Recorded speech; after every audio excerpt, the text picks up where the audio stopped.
You can't thrive in a system that profits off your desperation.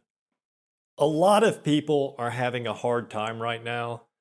The political climate is probably the most divisive it's ever been.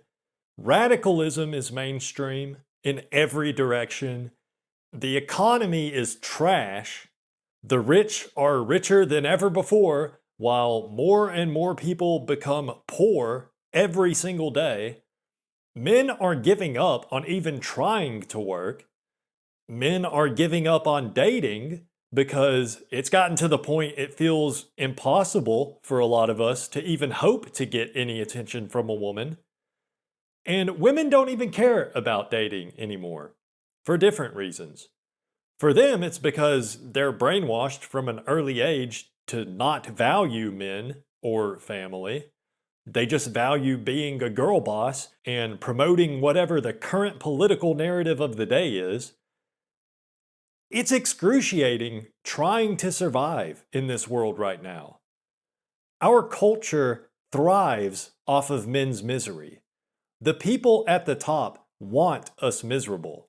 They want us chronically alone and desperate because they've figured out that a society full of desperate men is a great climate to have if you're someone that's in a position to exploit those desperate men. Just think about it. There's millions upon millions of chronically single, lonely, broke, struggling, desperate men. A lot of us have just pretty much given up, but not all of us. So that's millions upon millions of men that are so desperate they're willing to work for lower wages. They're willing to accept a job with what used to be considered subpar benefits. Because you just have to. You have to. It's the only option available. And this system, this culture, whatever you want to call it, it's really horrible for women too. But the problem is that women actually benefit from all this in the short term. And on paper, it seems like a good deal for women. They get easy access to jobs, they're fast tracked to promotions, they excel in the gynocentric, feminized academic institutions we call universities. There's nothing universal about a university, though. It should be called a feminiversity, but I digress. But yeah, it's like women graduate from college, they get hired on at some corporate job, easy peasy. And wages and benefits are either down or have stagnated across the board, even for women. But when they can look around and see that all their male peers aren't even able to get a job in most cases, you can imagine how that might make a person think, okay, well, I guess I am actually doing pretty well. So they're getting tricked into supporting this new order. I mean, I'm not trying to promote any conspiracy theories. I do love and respect all the conspiracy soldiers out there that do the deep dives into these things. I'm really just not well versed on most of the big conspiracy theories, so I just don't know enough to have an informed opinion on a lot of these things. So I'm not saying New World Order, like, oh, it's the Illuminati and the free carpenters and everything.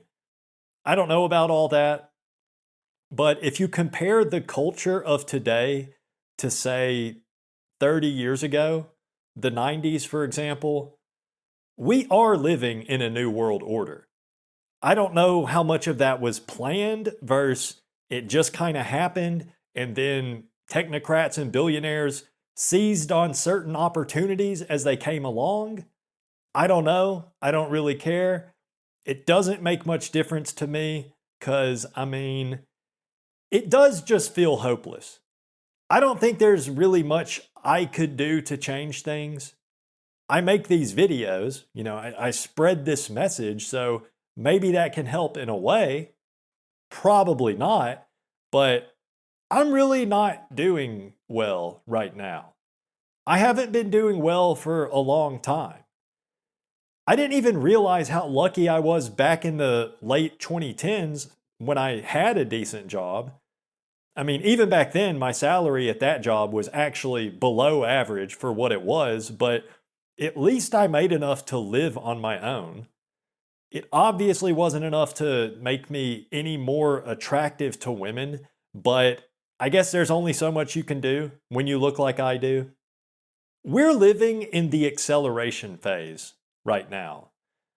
I think the mass adoption of the smartphone by pretty much every single person in society, that was the beginning of the downfall. That was the preamble, I guess you could say. Then 2020 was the testing phase. That was the, let's see just how much we can get away with. Let's see how far we can push the average person. Let's see how many people will just fall in line with whatever we say. And I'm not just talking about the lockdowns. That was part of it. But there's just been so much acceleration going on since then. You know, the hyperinflation. Do you know what a Nacho Bel Grande costs these days? It's like $7. And holy shit, RAM. Let's talk about RAM. What is going on with RAM prices? If you think any of this inflation is natural, then I don't know what to tell you. You're probably the exact type of person that keeps this system thriving off our misery, because nothing about the way prices have been inflating over the past 5 or 6 years is natural. If this was just normal inflation, then the prices of different things should be more or less inflating at similar rates. But what we've been seeing is food prices suddenly skyrocket one day, then a little later, the cost of frickin' RAM quadruples in an instant. Yeah, it's a shortage, AI farms and whatever. I'm not buying it. And even if that is the whole truth behind it, these prices aren't going down. They raise the prices like this to test us. They're trying to see how high they can make the price without losing customers. And I think what they're learning, what every single company in every single industry is learning lately, is that, oh, we just won't lose customers. Actually, people will just allow us to fully price gouge and just rip them off incredibly. And I don't know, could the reason for that maybe be because we're all so damn desperate, we don't feel like there's any other options? But loser maxing, RAM isn't a necessity. You don't have to play video games. Well, if I can't get laid, and I can't start a family, and I can't get a job anywhere, and I don't even have any friends to play sports with, or even just to talk to, then what do you expect me to do? Do you get it now? RAM is a necessity. Yeah, I could read books. Sure, okay, I could read books. I don't even do a lot of gaming, to be honest. I actually need RAM for video editing purposes, but what I'm trying to make clear here is that there are millions and millions and millions of absolutely desperate men out here these days, and if you're around my age or even like 10 years younger, then you grew up in a world of abundance. So your formative years, all you ever knew was economic prosperity. Even if you grew up poor, the overall vibe was hopeful. And don't comment about the Great Recession of 2009. That was a blip on the radar. Most of us grew up during our formative years with an economy that was hopeful. The technology landscape was very hopeful. Everybody thought that the internet and smartphones and everything would have a positive impact on the world.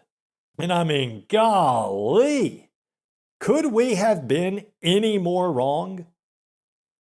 So our brains were shaped at an early age to expect a certain level of convenience, and we were all emotionally and socially stunted, especially the younger generation. Sometimes I feel like how socially inept I am is actually like the standard for kids coming up these days, but I guess time will tell on that. So, of course, millions of chronically lonely, broke, desperate men, they're going to be willing to pay $700 for 32 gigs of RAM. What the hell else are they going to do? They got a game. They don't get women. Okay, they don't have friends. They don't have jobs. What do you expect them to do? Yeah, they're going to pay exorbitant prices for RAM. This joke of a society already drained all the hope from these men. They're not getting any attention from women, okay? They can't find work. They already gave up on that. These corporations just are not hiring Brad and Justin and William. They only want Kaylee or Olivia, or maybe sometimes Jamarcus can get in, but not Daniel. You know, nobody's hiring Daniel unless his last name is like Rodriguez or something, or he has some kind of like Society of Black Entrepreneurs or something like that on his resume. Daniel's not getting hired anywhere. This is the acceleration phase we're living in right now. RAM is the thing right now that's shooting up in price, and that is the new normal, by the way. It might come down a little bit, but don't expect it to ever go back to how it was a year ago or even 6 months ago. This is the acceleration phase. Who knows what's next?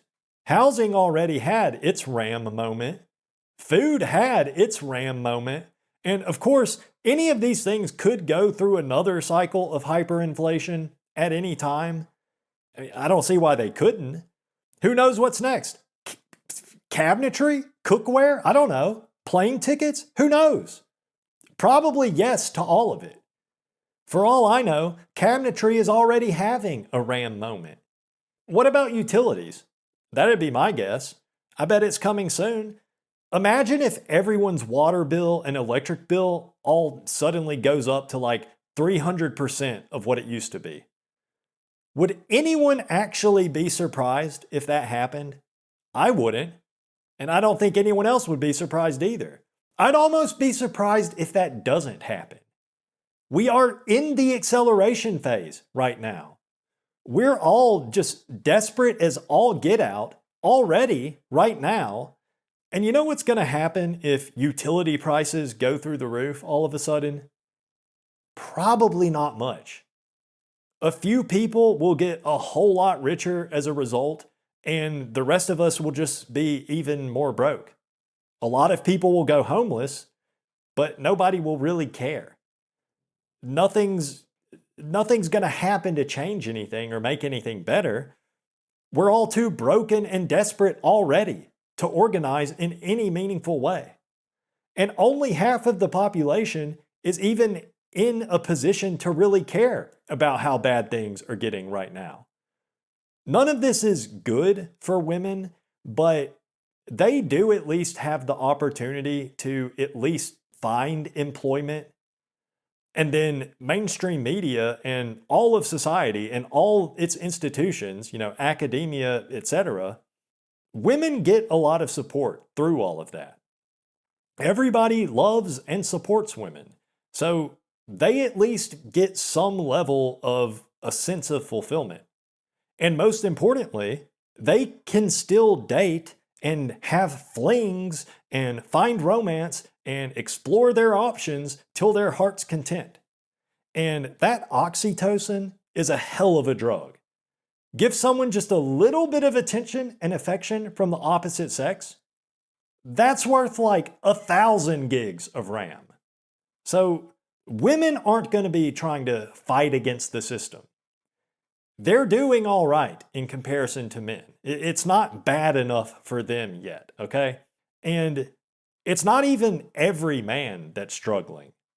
It's a lot of us, probably most of us at this point, but some men are thriving in this culture. If you're an 8 out of 10 or better in looks, then you're probably just slaying right now. You're probably doing better than ever. There's never been a better time to be a good looking man. So, really, it's like there's an underclass of desperate men, probably like 30% of the total population, and everybody else is just profiting off our misery. Or most of them aren't actually profiting, but it's just not quite as bad for them yet, so they certainly are not going to help us. They have no incentive to help, especially women, who I do love, by the way. I actually don't feel too much resentment because it's easy for me from my position all the way at the bottom. It's easy for me to see all this, to see how it actually is. But if you're actively benefiting from all this in the short term, you can get a job, the world is your oyster, you're able to date well beyond your looks match. And then on top of all that, everybody in society is constantly telling you how you're the one that's oppressed. So if that's your reality, then I don't blame the average woman for not seeing how it really is and not seeing the bigger picture. Maybe I'm being a bit too charitable here. I mean, really, I might be, but I can imagine it would be a lot more difficult to notice how unfair everything is for so many men when also the men that they usually interact with are the men they work with and the men that they date. So that's men that are employed and chads, basically. So they probably just assume that those men are the average. They don't even know about the invisible underclass of desperate men. So a lot of women might be complicit in the decline to some extent, but also I feel like they're kind of brainwashed. I'm not trying to give anyone an easy pass. I'm just saying, on some level, I can understand it, especially from women with average or lower IQs. I'm sure there are plenty out there that do understand how things actually are, and they still fully support the status quo. So for them, screw them. That's just evil. With the division between men and women right now, it almost feels like we're two separate nations in a Cold War with each other. Women are constantly fed propaganda about how men oppress them. Just look at the 2X chromosome subreddit. I know that's a particularly radical forum. It's not necessarily representative of what women think in real life, but I do think that most of what they say on there is only like one notch more extreme than what the average woman believes. And just to reiterate, I don't know if I made this point clear, but a lot of men, even a lot of the men that are the most desperate, they also buy into all the propaganda and they support the status quo as well. So it's not just women that participate in this culture of hate, but look at the 2X chromosomes subreddit, which is basically a hate group. But like I say, it's not too far off from how the average woman thinks. But yeah, look at that subreddit. Right now, one of the top posts is a woman telling the story of how she humiliated her neighbor because she thinks he's attracted to her.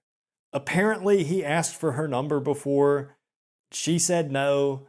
He didn't ask again. And according to her, he's not even disrespectful or anything. He just talks to her sometimes when he sees her out, but I guess that's too much. So she tries to embarrass him by telling him that he's old enough to be her dad, which, by the way, apparently this woman is 34 years old and the man is in his 50s. So we're not even talking about like a 20-year-old being hit on by a 50-year-old. One of the comments said she's 34. I couldn't find where she said that herself, so I don't know, that could be wrong, but either way, this is the kind of division in our culture right now. A lot of women think that it's something to be proud of if they humiliate a man just for trying to talk to them. How about you just go about your day like a normal person? Some men are obviously going to be attracted to you if you are a living, breathing woman because that is the baseline these days. Okay, so it's not even particularly attractive women necessarily. This woman posts on Reddit, she's probably ugly as, she's probably not very attractive, we'll put it that way. But, you might not always like the attention that you receive as a woman, but you got to understand those men that are approaching you, that are making you feel uncomfortable or whatever, they have to approach women, okay? They have to do it. They have to hit on women if they want any chance of not dying alone. And God forbid a man be attracted to younger women. What's wrong with him? Why doesn't he want a miserable old hag with 20 more years of baggage? Gross. That's just wrong. That's disgusting. Like, even if you don't like it, I mean, she even said herself that he asked for her number once, and she said no, and he never asked again. So it sounds like he is respecting her boundaries. Why would you insult this man? It really is damned if you do, damned if you don't these days. And of course, all the comments in the thread are all like, "You go, girl. What a creep. He's disgusting." But women are empowered to act like this. Our sick, gynocentric, effed up culture empowers women. It emboldens women to behave this way. And I think that is an intentional part of this whole anti-single male culture where society encourages women to look down on men and even act aggressively toward them, angrily, and try to humiliate them just for trying to get out of their desperate, lonely situation. Because the system profits off of our desperation. So, of course, it supports the system to have an army of angry women ready to jump all over any man that tries to crawl his way out of the deep, deep pit of despair. And I mean, they want to jump all over that man in a bad way, okay? Not a good way. It's like, just kick a man while he's down. Why don't you? And then women wonder why men are so timid these days, why men are afraid to approach women in public. What happened to all the real men? Well, what happened is you've been psychologically demoralizing us for years, wielding social shame as a weapon against us whenever the man that approaches you isn't your dream man. And it doesn't take more than one brutal rejection for most men to get the picture. Not every man can be a Jonathan. Real ones know what I'm talking about. But most of us, if we get a reaction even one time where we can see how disgusted a woman is by our approach, that's enough. Most men aren't going to continually put themselves through that time and time again. It happens once, maybe twice, that's it. Nobody's going to willingly put up with that. Or most people aren't. And all of this ties together.